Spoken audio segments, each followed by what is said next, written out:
Welcome to episode number 76 of Unbuckling the Bible Belt podcast. I'm Joe Kindick. I'm Kate the Bluegrass Skeptic. Surprise! And I'm back, motherfuckers. This is Adam Fusion. Yeah. I know, we tried to keep him away, guys, but we got him. What an asshole.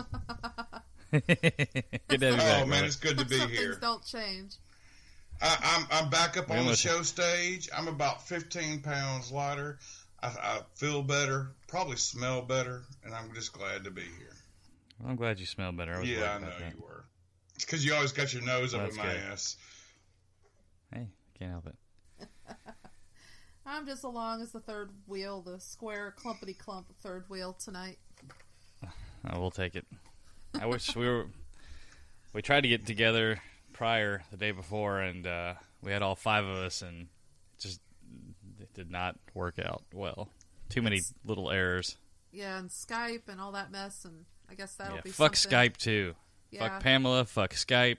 Gosh. I just say, like we've already discussed, and I guess we can just say it now, we're going live sometime, probably, I think, just before or after Thanksgiving. I can't wait. That way everybody will see my fuck-ups directly. Yes. Adam Fusion Uncensored. Yeah, that's going to be fun. I don't know if we're going to do video because there's some fugly mooks in this group. Yeah, there really are, man. I can't Skype with y'all on video, man. It's too distracting. No, it's more of some of us have things to lose as far as things that can happen here. You've already lost your virginity, Joe. Forget about it, all right? Not all of it. Oh, good God. There's tons of things I haven't tried yet. Armpit? Really? Okay. Oh, no, I've done that. No, just kidding. But no, some of us, it's not really me. I'm out in real life, but, Joe isn't really out, if that makes any sense. Yep. Oh, I'm out and proud. Even on my voicemail on my phone now, it says, you've reached Kate Ashcraft, also known as the Bluegrass Skeptic. I mean, it's out there even on my voicemail. If my boss calls and leaves a message, she has to hear that and look it up. That's great. Pretty but funny. I'm not a big secret at work. Most people at work know and just kind of roll with it. Oh yeah, I'm not a big secret at work either. Fuck, I couldn't do it, man. I couldn't do it at all. Yeah, I work for a bunch of guys out of Mississippi, man. That didn't work out very well for me. No, I would not think so. Yeah, well, I mean, it's been a little awkward here and there, and ironically, the person that I thought who wouldn't bring it up, and she hasn't really made it an issue, but I can tell it's something that's kind of, I think she's curious. I just kind of recognize curiosity when I see it. And one of my bosses, when I went for my first surgery earlier this year, she had said, no, it was Christmas, the previous Christmas. She goes, well, I know you don't necessarily celebrate Christmas or anything like that, but, I just wanted, and she gave me a gift. And I'm like, oh, it's sweet, it's cute, whatever. And then this past year with my first surgery, she says, well, I know you don't really believe in this kind of thing and whatnot, but I'll pray for the best and blah, blah, blah. And it's like, well, if you know I don't believe, why would you put that out there other than to subconsciously make yourself feel better because you feel like you've got to say something? You can't just say, oh, I hope you recover quickly. You got to throw I'll pray for you in there. So, well, you know. Yeah, but in their world that means something. It does. Yeah, exactly. It does. It's for them. I let it ride. I'm cool with it. But it's just funny how she'll mention the fact that she acknowledges that that's not my thing, and then she continues forward. I know you hate this, but I'm going to keep doing it. Exactly. Well, I've been running those circumstances myself, and it just seems like more often than not that's just what they're accustomed to doing. And I keep finding myself even saying "bless you" to some asshole who sneezed across the room in the medical center. Well, I still do that too. That's just habit. We grew up doing that. I mean, I agree. it's that's been ingrained. That's a tough one. I try to well, take you as got to kind kind of of apply the two together. You really do. I don't know. See, I personally, and this is me, I apply my standard to how I treat others. And if somebody sneezes, I'm not even going to acknowledge you sneezed, because who wants to have attention be noticed when you've sprayed snot across a room? That's like a disgusting body function. I don't want someone to bless me or acknowledge what I just did. Just like, it's like, what if I had snot hanging out my nose? You know those kind of sneezes where like half your brain matter comes out of your nostril? Oh, yeah. I mean, I don't want someone turning to me at that moment saying bless you and seeing this loogie from hell hanging out of my right nostril, you know?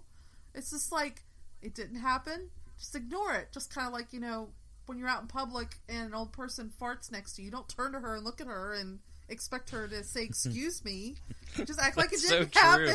Just don't look at each other and just go separate ways, right? Well, yeah, but at the same time, you know, you'll run across these instances of maybe you don't feel good, and a friend that you like who is a Christian comes along and says, oh, well, I'll pray for you. And they're not doing it in a condescending way. You got to understand that whenever they're doing it condescendingly, that's whenever they're trying to insult you. Oh, you don't believe in God? Well, then I'll pray for you. Well, that's when you're being condescending to me. But you know what that's code for, right? Oh, I know. It's code for fuck you and the horse you rode in on. Exactly. But at the same time... That's why I always tell them, I say, well, I'll think for you. Yeah. Well, you know, but at the same time, I've got to go, oh, well, I appreciate the condolences, but, you know, I'll go see a damn doctor. I'm not going to go into that aspect of it. I'm just going to say thank you, and I appreciate the condolences. But at the same time, you know, you'll run across these people who will be, standoffish, whatever. You're having those intimate discussions of religion and faith, and they go, oh, well, I wish you the best, but I pray for you. And then that motherfucker is asking for it. And that's whenever you lay in I'll think for you, or I appreciate what you're saying, but instead of praying for me, pray to your God to reveal himself and his plan to me. Or you could just say, your God is stupid, your whole life's a fucking lie. No, that's true, too, but, you know, where does that get you? No. That's just to make me feel better. See, me, I just ask them, why are you trying to subvert my free will when they say, I'll pray for you? Oh, well, see, they're not going to get that. No, logic. they won't understand that Some at all. of them actually do. They just stop for a minute and they're like, oh. And I'm like, yeah, you know, it's just like, why is it Aunt Martha can call in a favor from God to subvert my free will? I bring that up to people, and they back the fuck off quick. They just like, it's like they realize they stepped into what they thought was a mud puddle, and now they're hip deep in a swamp. And they don't want to go any further, and they walk the fuck off, and they never bring it up again. Really, they don't. Totally stealing that. Yeah, that's pretty good. It works. Just a heads up. That's pretty good. It backs them the fuck off that they don't really go there with you anymore on that level, at least not verbally. They'll think it, but then they'll progress into a different line of discussion instead. And that's what you want, really, is discussion. And part of getting to that point of discussion with people is sometimes, you know, kind of pushing them down that mud puddle and realizing, guys, it's not just a little puddle. You walked right into this. How you gonna get out? It's not the size of the puddle, it's how you use it. Yeah, exactly. What is it, a quarter inch of water or a half inch of water you can drown? Potentially. I mean, it would have to be really difficult. You'd have to inhale that entire inch into your lungs. Yeah. But they pretty much, that's what they're doing when they say something like, I'll pray for you. It's like, oh, you're going to subvert my will. Really? And they get kind of quiet. You just put it that way. And they're like, what do you mean? Oh, you're going to call in God to blah, blah, blah. Like I was saying, they just don't know where to go with that. They never thought of prayer and praying for someone to have a change of heart as a prayer to subvert will. They never put those two together until you spell it out to them. They really don't get it until you... I'll be honest, I never thought about it either. Yeah, I mean, just that's all you gotta do to demonstrate. Really. Totally stealing that. Mm-hmm. It's a nice, deep logic problem for them to think about. Like, oh, wait, you know. You keep using this word think. I don't think they know what that means. Well, you're going to help them get to that point. That's my goal. Yeah, you try to anyway. Every little bit. So anyway, shit, we're on a tangent. It's been a minute. Oh, we're going to get on a few more tangents, I'm sure.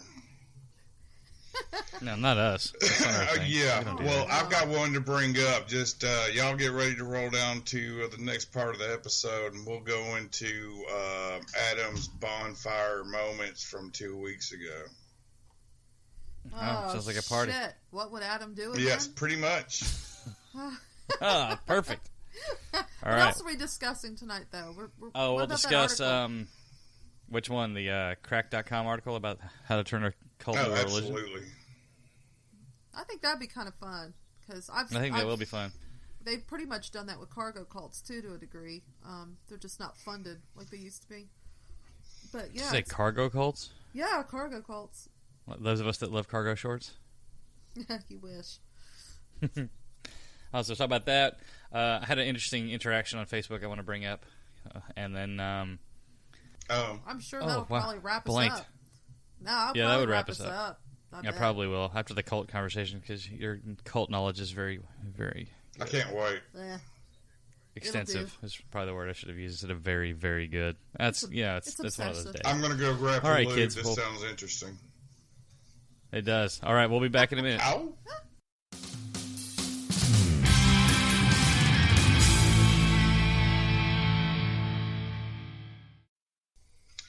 Welcome back to Unbuckling the Bible Belt. This is Adam Fusion with What Would Adam Do? Dum, dum, dum. Dum, dum, dum.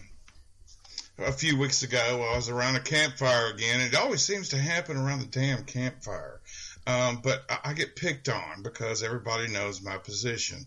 And the question came out to me as to whether or not the Quran was more violent than the Bible. And that was the discussion around the fire. And I kind of remained silent and didn't want to provoke the situation, but they kept pushing and pushing. And I was like, well, yeah, of course the Quran is more violent than the Bible. It had to be. Well, and question? What was the point of this when they were discussing this? Was it one of those discussions where because the Quran, I'm assuming they had probably decided it was more violent, like you said. Is this one of those discussions that because the Quran's more violent, that makes the Bible better? Is it like that kind of attitude going on? Yeah, it kind of was. It was. That's exactly right. Two wrongs make a right. Okay. Yeah, exactly. I was enjoying the fire. I was enjoying a beer, and I didn't even want to get in this conversation, and they kept egging me on. And I told them, yeah, of course the Quran is more violent than the Bible. Because it had to be. You can't really say, of course. If you count the flood, it's really not.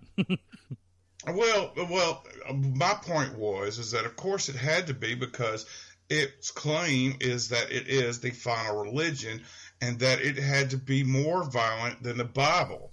And they didn't like that response at all. Well, no kidding. You did mention how violent the Bible was, though, right? Yeah, well, I kept running this situation of, this cafeteria style Christianity of, well, the Bible's not violent at all. Oh, really? Because I could show you in several places where it promotes this, that, and the other. Genocide, rape, infanticide, abortion, or forced abortion, murder, everything, and again, I get thrown off in a left field that, my views don't count because all of a sudden I'm comparing it to the Bible, and they don't like that at all. and they were like, oh, well, you're probably wrong. I'm probably wrong. Oh, yeah? Well, you're definitely wrong. And I got dragged into it. I didn't want to go there, but that's where they went with it. And, the Jews claim that Jesus never met the credentials of being the Messiah, and the Muslims say that the Jesus was not the Son of God, but a prophet of God. And none of them like that at all. So, I might be wrong, but you're definitely wrong from two different standpoints of your own form of religion, and they don't like that shit at all, apparently. So I try to make mediocre off of it, but of course, the Quran is violent, but it had to be, and